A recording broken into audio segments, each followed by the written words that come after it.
Electric electrostatic potential energy of an electric dipole in uniform electric field, ये आप कैसे करोगे?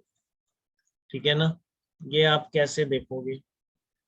तो बहुत ही सिंपल है, आपके चार्ज पॉइंट चार्ज दे दो। तो एक चीज ध्यान रखनी, कभी ऐसा पूछ सकता है कि टोटल एनर्जी ऑफ सिस्टम कितनी है, डाइपोल इस तरह से रखा हुआ इलेक्ट्रिक फील्ड। तो वहां ध्यान रखना बेटा, ये टोटल एनर्जी पर कई बार कंफ्यूज कर सकता है कि वहां पर क्या क्या होगी। देखो, क्यू का इलेक्ट्रिक फील्ड से इंटरेक्शन है, वो ये आ गया।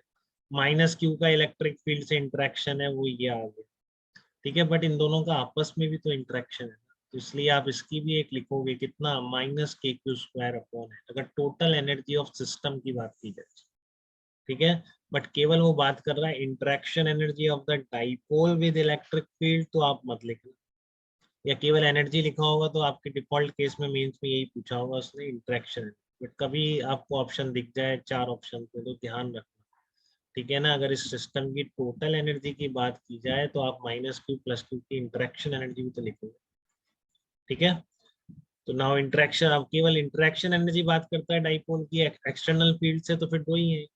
ठीक है ना, क्यू इंटू यहाँ का potential minus Q into V, ऐसे लिखते हो ना। एनर्जी कैसे लिखते हो किसी भी चार्ज की, किसी भी इलेक्ट्रिक फील्ड में? आपका पोटेंशियल कैसे डिफाइन किया गया था, यू बाई क्यू तो करा गया था, इसको इधर ले जाओ। Yes sir. ठीक है ना, तो किसी भी फील्ड में इंटरेक्शन एनर्जी किसी भी पॉइंट चार्ज की कैसे लिखी जाती है, point charge Q into potential at that point, ऐसे लिखेंगे। ठीक है, तो Q into V A minus Q into V B, Q common ले लो तो V A minus V B कितना आ जाएगा, E vector dot E B vector आ जाएगा। ठीक है, इसको माइनस ले लो, minus Q E vector dot B A vector. ठीक है, उठा लूंगा मैंने। हाँ, minus Q E vector dot A B vector को लिख दिया minus E vector dot B A vector.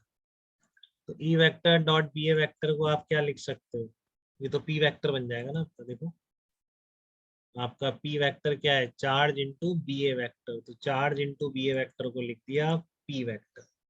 तो बेसिकली क्या आ गया, इंटरेक्शन एनर्जी का फार्मूला। ये क्यों लिख दिया मैंने डायरेक्टली, क्योंकि यूनिफॉर्म फील्ड में ही है, किसी वेरिएबल फील्ड में थोड़ी नहीं है।